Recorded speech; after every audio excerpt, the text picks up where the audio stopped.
Well, thank you for joining me, Stefanie Collins, for tea today to talk about your campaign running for Spokane County Prosecuting Attorney. Yeah. First question, though, what did you decide to drink? What tea are you sipping on? This is a caffeine-free. I've had my coffee for today. This is a orange and cinnamon ice. Oh, that's one of my favorites. Yes, I love that one. Fantastic. Yeah, it's got a lot of good spices in there. And yes. Yeah, an iced tea, perfect for today. Yes, oh, yes, absolutely. Yeah, glistening earlier today, Yes. so I was like, okay, need to cool down, I love it. Yes. Well, Stefanie, why the heck are you deciding to run for prosecuting attorney? Well, I'm going to spill the tea with you, Amanda. Please do. Tell it all. Yeah. No, it started a little while ago where I was thinking about things that were happening in the office and what I would do differently. Mm-hmm. And ultimately, it came down to the fact that our office doesn't have the standing in the community that it used to have, especially within the legal system. And I think that's a tragedy because it is such important work that we do within the prosecutor's office, holding offenders accountable, getting justice for victims, trying to end the revolving door of criminal activity. And frankly, the second reason I'm running is because I don't think we're doing enough to accomplish those three goals. So that's why I threw my name in the hat and I'm giving voters a choice. Yeah. I know you're one of 3 women who have thrown their hat in the ring, and you're running against incumbent Larry Haskell, who's run unopposed ever since. Well, he's only been opposed once with Brian Beggs, but ever since then only that one time. So. Yes. And kind of in perspective, we looked at Washington State. We only have currently 4 women serving as county prosecutors. Really? So I wanted to get your take on that. Did any of that play a factor in wanting to run for prosecutor? It didn't, actually, not at all. I've been a prosecutor for 28 years and counting, and I have lots of ideas. I have ideas based on my experience in the office. And like I said earlier, I don't think we're doing enough. I think maybe it takes more grit as a woman to run, and I'm made of grit. So I'm happy to run. So you say we're not doing enough in the office right now. Yes. What is enough? What changes would you like to see in the prosecutor's office? Well, I have a specific 4-part plan. Okay. Number 1, I want to replace the notion of plea bargaining as we know it with offender accountability plans. Okay? And what that would look like is if somebody wants a deal from our prosecutors, then they have to present us these three things. Number 1, what they did. They have to admit their behavior. Number 2, I want them to stand in the shoes of the victim and appreciate the effect of their behavior. And you're raising your eyebrows because this is so basic, right? And yet we don't do it in the criminal justice system. It's not something in black and white that we're seeing in the court right now. We don't see that in the court at all. And it's such a fundamental life-changing tool that people need to adopt. We have it in grade schools, we have employ it as parents, and yet in the criminal justice system, we do not require offenders to think about, much less articulate, the effect of their choices. And thirdly, I want offenders to put together a plan that will work for them to get themselves out of the system. And the reason I say I want them to put a plan together is because we have amazing programs already. The prison system is one, and I'm not going to discount the prison system. The prison system in Washington State is life-changing in a positive way. I have spoken to many people who have gone through the prison system, and they talk about how they got their GED, how they get job training, how they have appreciated their choices and are coming out of the prison system wiser, okay? But we also have a number of therapeutic options, whether that's drug court, mental health court. In the district court, we have veterans court. I understand that we'll be starting a domestic violence court. But one size does not fit all, okay? And I don't want the prosecutor and the public defender having to decide what program is going to work for the offender. We're not walking in their shoes, right? So they need to come up with their own plan, whether that's utilizing one of the programs that's available already through the court system or creating their own program for which they themselves are accountable, whether that's the faith community or the fitness community. And this is something that they would have to seek out and engage in, but we will encourage them to do that because, Amanda, I am tired of recycling the same people through the system. I'm 28 years and counting, 3 generations, the same family names keep coming up, the same individuals keep coming up, and we're just piling on felonies and not constituting any real change in the system, and that's where I come in. Well, I want to follow up with that. Should we be dealing with should we be dealing with repeat offenders differently, and how could we in the prosecutor's office? That's number 2, part of my plan. Okay, there is a small percentage of individuals who reap the greatest amount of havoc on our communities. And it used to be that we would identify those offenders. Law enforcement would put together a list, and we would gather and we would talk about what we could do to hold those offenders accountable. Because these offenders, this small group of offenders, have shown time and again that they cannot be trusted in the community because they will just continue to revert back to conduct which harms you and I and everyone else in our community. So reinstituting that program, which was called the Repeat Offender Program, and I was a prosecutor within the Repeat Offender Program for many years. And it went away? And it went away. When did that happen? I don't know when it went away. Why? I have no idea. I have no idea. For as long as I can remember, for the last 8 years, I don't recall the program being in effect at all. So we used to meet regularly with law enforcement, probation officers, city attorney's office. Airway Heights would be, their prosecutor office would be invited to join once I reconstitute this program. And we would identify those people and whether they're the ones who are actually committing the crimes themselves or orchestrating the criminal behavior. And we would identify those individuals. Was the program, when it was in place, was it effective, would you say? Oh, yes. I mean, were we seeing less, that family name that you see over and over again, or improvement in their life? I mean, what? Well, this program is mainly designed to give the community a timeout from those offenders because they have shown that they are not receptive to rehabilitation, and they're just going to have to get rehabilitation within the prison system, flat out. Sometimes we just need a timeout from individuals. Sometimes there are people whose conduct is so egregious or their choices are so unrepentant that they just cannot be trusted.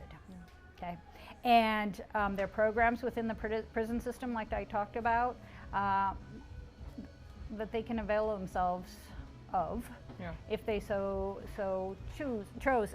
The other piece of this is, and we've heard the mayor talk about it, aggregating misdemeanors into felony level offenses. Right, yeah. And that's another piece of this that we could utilize, is aggregating these misdemeanors once the city attorney's office is at the table, if they choose to join us at the table. And we could work with them because some of these individuals are chronic misdemeanants that would not fall within the felony system or within the county prosecutor's office purview, because we handle misdemeanors and gross misdemeanors in the county and all felonies. Okay, so the city would benefit from that as well. Before I move on, I wanted to make sure you mentioned 4-part plan. Did we get through all of that? We still got 2 more. All right, hit me with them. Spill the tea for me, Stefanie. Part number 3 involves a little story. So about 2 years ago, I was assigned to the domestic violence unit. And one of the first things I noticed is that we had over a 3-year backlog in domestic violence filings. And that, to me, meant we are betraying our most vulnerable, whether they're the victims or the children who are growing up in those homes. And I do have a bit of personal experience with that. And so I know what it's like to grow up in a household and what you learn from those households and how those can manifest as adults. And so I wanted to work through that backlog. How bad is it? Well, now, after I started working on it, now it's about 2 years. Okay. So I started working through this backlog. A new supervisor was assigned who also didn't have time to work through this backlog. So I started talking about this backlog during my campaign. And now Mr. Haskell, thankfully, has started assigning people to work through this backlog. And while he says the backlog developed over the COVID break, there were plenty of prosecutors who could have worked those cases because trials weren't going during that time frame. So it's an allocation of resources, and it's a recognition of how important it is to protect our most vulnerable, whether it's victims or the children who may become the next generation of offenders or victims of domestic violence. So that's one of your main focuses there, is to reduce that, get through those cases, or I guess, could we see them to completion, or I guess what would be the end result there of dialing down on these cases? Because this backlog was allowed to develop, and it wasn't always the case. We have had supervisors in the domestic violence unit who have not had backlogs, okay? So a backlog isn't a foregone conclusion. The problem when you have a backlog, especially one of this magnitude, is now offenders still need to be held accountable, okay? But their victims may well have moved away. So do we track down the victim and require that person to come back into the court system to rehash the awful things that happened to him or her, okay? Or they've left for safety reasons. Or they've left for safety reasons. And I currently have a case where my victim left to the west side of the state and went into a shelter, and we had to locate her to bring her back. But the conduct was such that it was worth it to me to hold this person accountable, because while she was out of his life, there was somebody, I'm sure, lying in the wings to become the next victim, right? The other piece of this is, do we call the victims and say, would you like this prosecuted? Well, how do we know the offender is not sitting next to the victim? And I won't use genders, because I have male victims and female victims alike, right? How do we know that they're not sitting next to one another on the couch? So it's a fine line of protecting their safety, but also doing maybe what they want to see have happen, or put them out, put this kind of to an end essentially, or bring that case to a close. And through life experience and through working these cases, I know that offender behavior doesn't just stop. It either moves on to another victim, or it just keeps going and the victim becomes accustomed to it, okay? So it's a very difficult dynamic, and it takes very special people to handle these types of cases, people who understand that, and I'm very fortunate to have a couple of colleagues who really do understand this, and I wish management would understand it, because it is a very difficult dynamic. And I mentioned earlier that we have a domestic violence court in the works, and I think that is important because so many victims don't want to come forward because their abuser is a sole breadwinner or an equal breadwinner. And if they come forward and that person is arrested, that person loses their job. And the money goes out. I have victims who call me and say, he stopped paying the mortgage, he stopped paying the bills. This domestic violence has profound effects. Profound effects. And I cannot overstate that enough. And and that's why it's one of the cornerstones of my campaign. It's not a cliche. It's a tragedy. And the fourth thing, moving on, is connecting prosecutors with communities. And not just outlying communities in the physical sense, but communities that don't feel represented. Okay?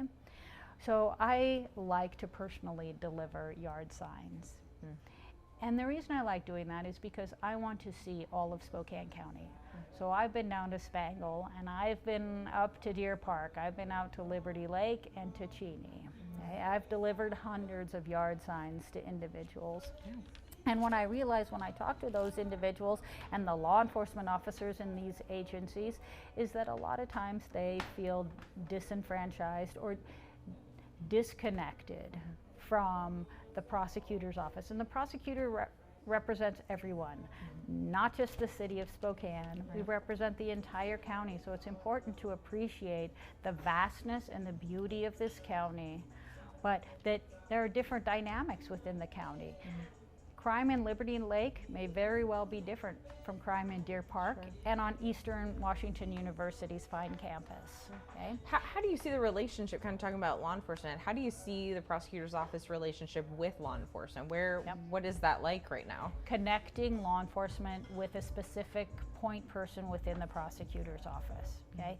So each part of the community would have an assigned prosecutor, and that would be their liaison. So if law enforcement at Cheney or at the Eastern Campus wants to do a program on date rape, they would call up that prosecutor, and not just a general number where they would get shuffled everywhere. They would have a point person to contact and say, we need something on date rape. If Valley Police want something on burglaries or chop shops, or if the community centers out in the valley want somebody to come and speak, then there's a point person to contact from the prosecutor's office. And that holds true for civic organizations as well. I've spoken at a number of civic organizations and gone into churches and spoken to people within those communities and the faith communities. And they wouldn't even know where to start connecting with our office. And yet they have members of their congregation who are within the criminal justice system, and they want to help those folks get out and those families get out of the criminal justice system. Now, do you have the manpower, though, to assign a prosecutor to that sort of program where it's, assign a deputy sort of thing, or? Well, it wouldn't be co-locating individuals, okay? So one of the things that our office has had to deal with is people leaving our office, okay? And Mr. Haskell, why is that? Well, I can't speak for those individuals. I don't pretend to speak for anybody other than myself. It has been alleged that there's a wave of retirements. I have not seen retirements per se. I've seen job changes, okay? But what I haven't seen is recruiting. People enthusiastically going out into the community and saying, come work for us, this is an amazing place to work. And I'll tell you what, as a prosecutor, I've been able to do. This is how I've been able to affect people's lives. This is how I've helped our community. And having somebody at the head of the prosecutor's office who can go out, whether it's at the local law school at Gonzaga, or whether it's casting a wider net, just sharing my passion, our passion for the good work that prosecutors do, will be key to filling those empty chairs. And retention as well, right? If you see more people wanting to come, yes, and boosting morale. Yes. So I'd like to ask you about developments with Larry Haskell's wife in the past year. So you're currently with the prosecutor's office. So I wonder, can you tell me if you believe that Larry Haskell's wife's racist comments, have they compromised the prosecutor's office reputation or just within itself? Okay. I will say that I work with amazing attorneys who have not at any point demonstrated the racist bias and the racist remarks that we've seen coming from the Haskell corner, okay? But I have seen and heard judges question the decisions made by these fine attorneys because they're potentially viewing our office through the lens of those remarks, okay? The more dramatic piece of this, though, is the community's lack of acceptance of Mr. Haskell. He is widely disliked, right, wrong, or indifferent. By whom? by members of the community. Okay. And which means that he is sequestered in his office. And while I am out meeting with the homelessness, attending homeless symposiums and fentanyl awareness symposiums, and meeting with building operators and managers, and while I'm in different service organizations, he is sequestered in his office. And I think the prosecutor's role is so important that part of my plan requires working with community leaders, working within the community, coming up with plans to help people get out of the system, rebuilding the trust of the prosecutor's office. And you can't do that when you're sequestered in your office. The other piece of this is identifying the strengths of your attorneys and staff. And again, you can't do that from your corner office. You have to come out, you have to get to know your attorneys and staff, because we have high quality attorneys that may be in the wrong position for their skill set. I think you kind of alluded to this, talking about your reason for running. You mentioned the office doesn't have the same standing as it used to. Is it because of these racist comments coming out, or were you referring to other factors? I think that's a complex analysis, and I don't know what the reason is. Okay? I just know that Mr. Haskell doesn't leave his office. Okay? Whether it's to mingle with those of us in different buildings, or come out into the community and attend events. I just don't see him at these events. And the prosecutor's office is the largest law firm east of the Cascades. We are quite possibly, it depends how you look at it, whether it's the sheriff or the prosecutor, the lead law enforcement agency in the community. And it needs to be run by somebody with leadership abilities, and I used this word before, grit. Somebody who can withstand the pressures of the office. Are you that person? I am that person. I've done that for 28 years. People ask me, Amanda, all the time to talk about myself and who I am, and that's the hardest thing for me. But I'm going to give you the scoop. All right. Yes. Whether you choose to run with it or not. I grew up in a family that was not a fairy tale, okay? I had to start working at a very young age to help my family out financially because my brother had severe medical conditions. So to help with the bills, I went to work, and I would work 2 jobs every single summer, starting in middle school all the way through high school, put myself through college, working 2 jobs all the way through college. In law school, I worked. When you grow up in a family that is not fairy tale, you bring baggage with you, right? And that affected my choices in relationships. So I made a choice that resulted in 2 beautiful children, but has caused me a lot of, has allowed people to criticize me, okay? And yet every day, despite what people said about me or to me, I went to work every single day. The same way I went to grade school, knowing that people were making fun of me because I was wearing Goodwill clothes. The same reason, the same way I went to middle school, knowing that kids were making fun of me because my parents didn't have money for shampoo for my hair. I went to work every day, head held high, and did my job. And for 28 years, my record is unblemished in the office.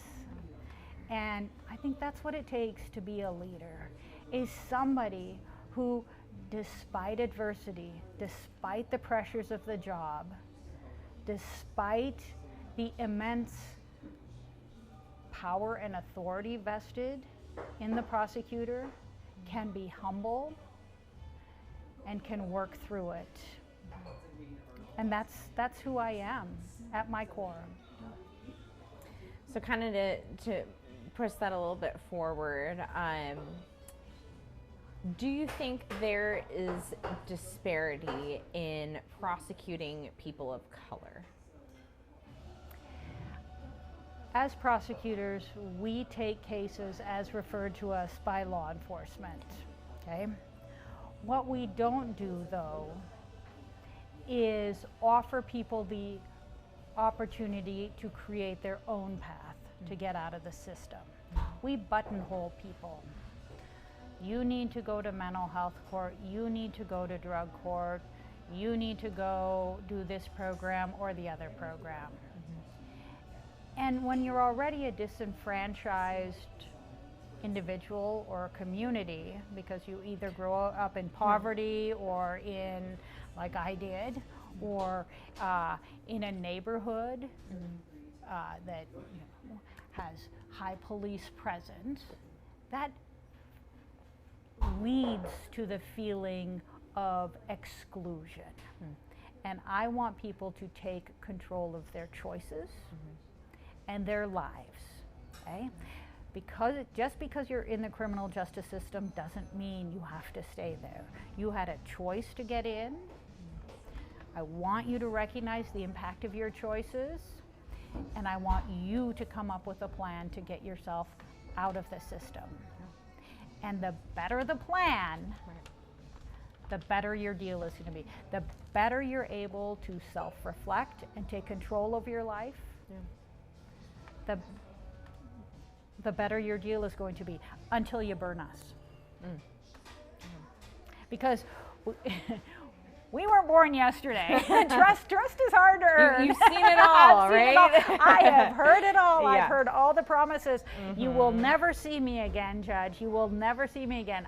Yes, countless times. And I think even, gosh, in second, like high school, I remember even a plan for your post-academic. Yes. You know, you're more you're more likely to stick to a plan once you vocalize it or make it known, right? Yes. It can go as simple as I'm going to exercise. Hey, I'm going to go do that today, right? Right. So kind of drilling that in, not just in yourself and thinking, okay, yes, I'm going to change, but making it known vocally, and whether it be written, what have you, maybe there's more accountability there in succeeding in doing that. That and the process of introspection. Oh, yeah. The process of introspection, thinking about the consequences of your behavior. Because right now we're recycling people through the system. Okay, the attorneys are getting together. We're deciding, we're just going to give them credit for time served. Let's set a plea date, move on to the next file. Okay, we are just recycling hundreds of cases.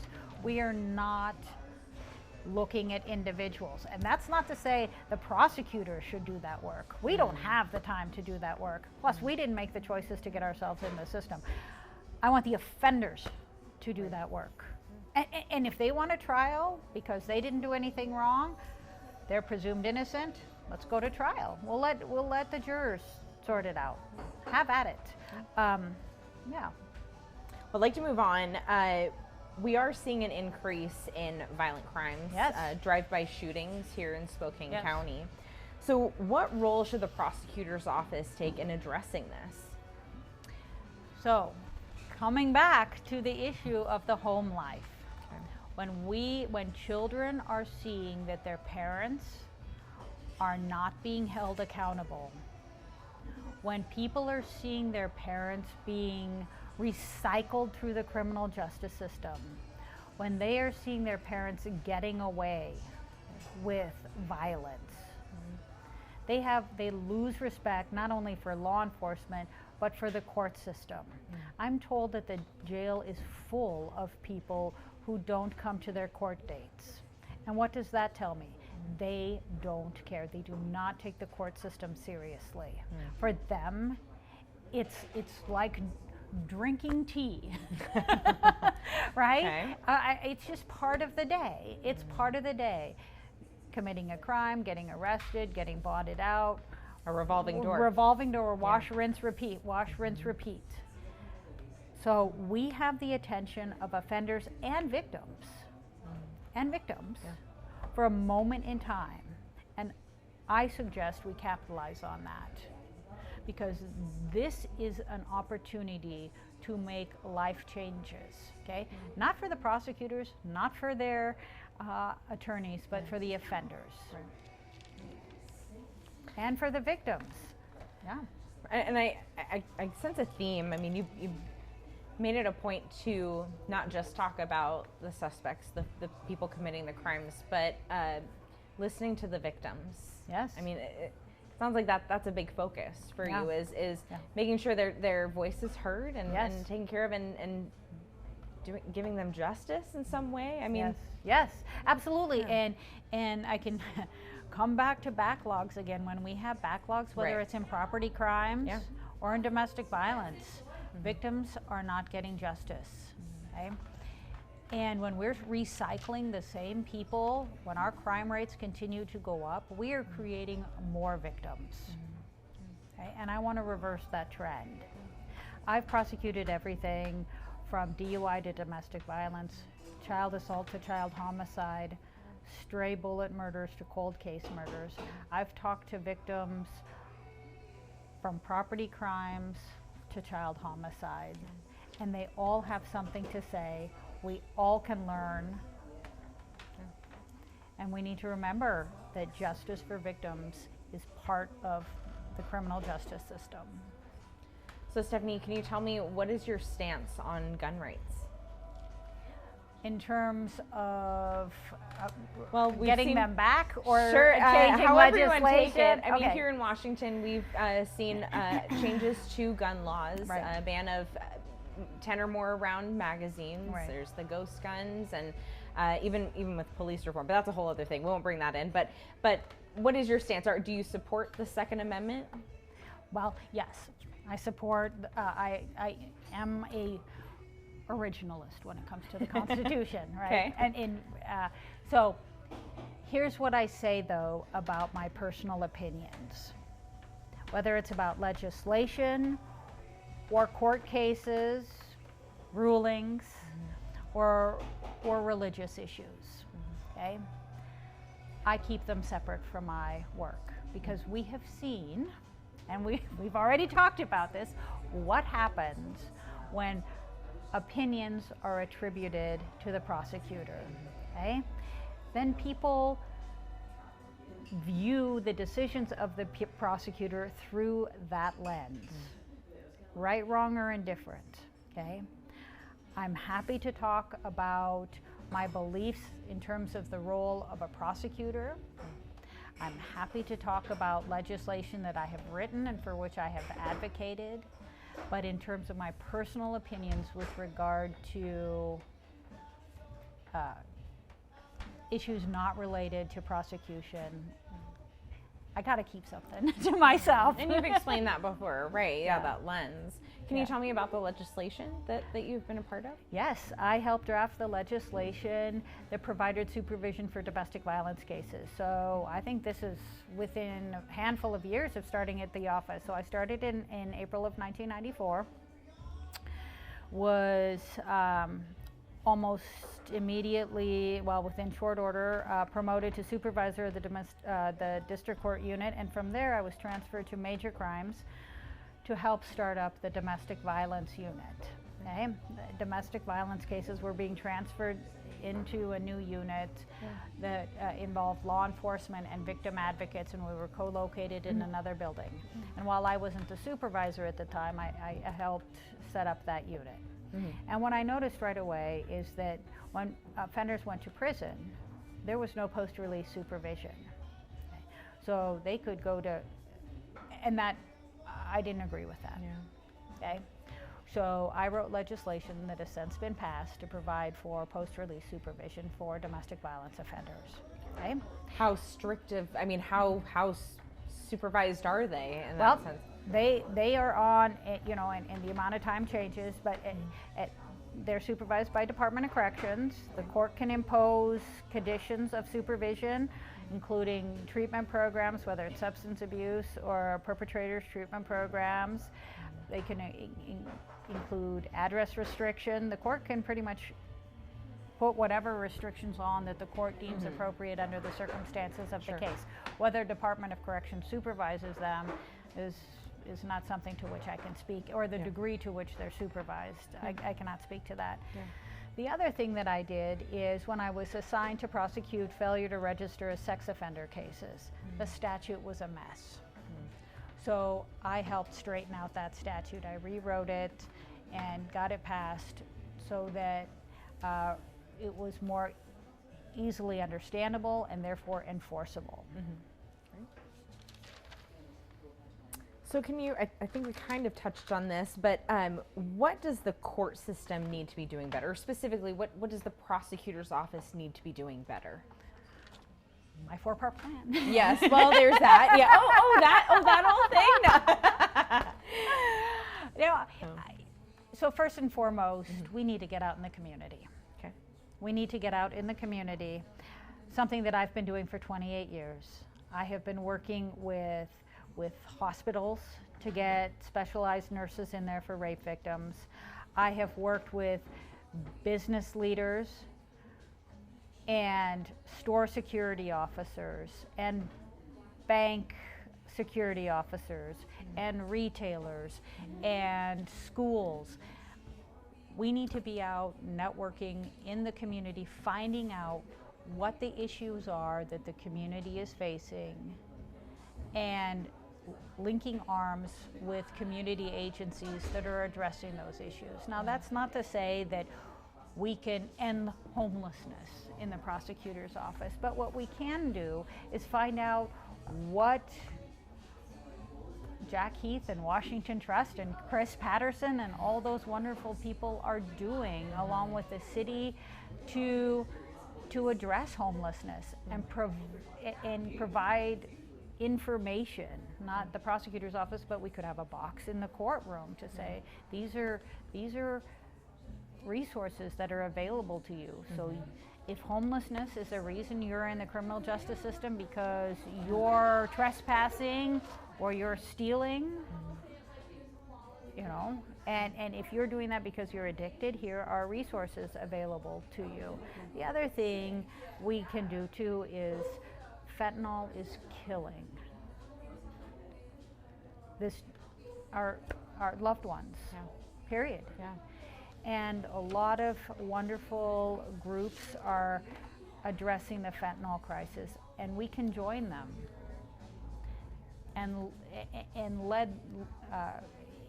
contribute the weight of the prosecutor's office. That's not to say take over, but to lend credibility to the work that they're doing. Not credibility, that's not the right word, but gravitas to what they're doing, right? And whether it's going out into the faith community and talking, or neighborhood groups and organizations, what are you seeing in your neighborhood? Okay. I want to ask you a few, we're getting close to being done here, but wanted to throw some viewer questions at you, kind of put a call out asking what they'd like to know about our candidates. Okay. One of them being, if elected, how would you hold police accountable for use of deadly force?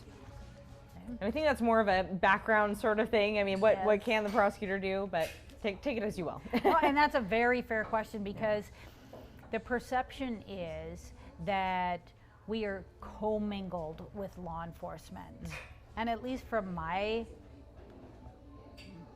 28 years in the office, that's not the case. We each have different duties within the criminal justice system. One is not better or worse than the other. We all have different tasks, but we're all human. And whether it's a police officer that's doing something that violates the law, or an attorney doing something that violates the law, it has to be looked at. What is it? The law is blind? How is that? That's right. That's right.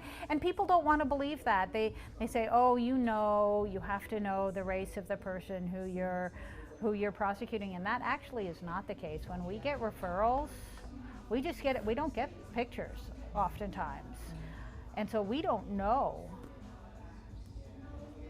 I mean, we are blind to that, and so it's through that lens. I'm an advocate for victims. And I appreciate the hard work that law enforcement do. And I appreciate the risk that they've put themselves in every single day. And that's why I sent condolences out to, Officer Honecker and his family. But who is doing well. Yes, We're happy to see yes, that Mayor Woodward had yes, posted a photo with him. yes, I thought, good, wow, he's good. up and about. So Yeah, good to see that. Good. Another question, some Washington drug possession laws have become a bit more lax. Yes. So one of the questions is, how do you intend to prosecute drug possession crimes as it relates to crime rates? Well, that has become very complicated because drug possession has been almost legalized. So in order for it to come to the felony level, there have to be 2 referrals or 2 prior events in a lower court, whether it's district court or municipal court, which means that the sheriff's office or the police have to be able to show us that they referred this person to treatment twice before. So for all intents and purposes, and that's just not feasible, so for all intents and purposes, the statute is unenforceable. So we need to pivot. As an office, we needed to have pivoted and realized, okay, we cannot get people into treatment programs utilizing the hammer of drug possession charges. So we're still seeing addiction issues, we're seeing rising crime rates, we're seeing rises in violent crimes. What are we doing about it? So we cannot continue to do business as usual. We needed to have pivoted, and that's where in my plan comes. Yeah, I mean, help me understand this. So I mean, if we pivot, could that mean maybe not so much seeing the drug possession charge, but maybe something else that will have maybe a harsher route to dial down on this crime? Or right. Well, what we typically see now is the behavior that goes into drug possession, because drugs just don't fall into somebody's lap, right? Yeah. So there's usually a theft involved, and that theft or a burglary, breaking into a garage, breaking into a car, taking the stolen property, finding somebody to pawn it for them because they don't have ID. So this is a multi-step process, and then stealing a car or getting a ride in a stolen car to go to the drug dealer. So there are a number of crimes that go into what some people say is simple drug possession. It is not simple. There's not anything simple about possessing drugs. There is a financial exchange, and the money has to come from somewhere. Yeah. And it's probably your garage. Yeah. So maybe while the current drug possession laws don't hold people accountable as strongly as maybe before, the prosecutor's office, are you saying that it could maybe hinge to those other crimes that tacked on to be a little harsher than the law will allow? Yes, and that's what my plan contemplates, is if you are facing a property offense that stems from an addiction issue, and you come to us and you admit you stole that car, or you admit you broke into somebody's garage and you stole their tools and you went and pawned them, and you appreciate that now somebody doesn't have their snowblower or whatever it is you stole.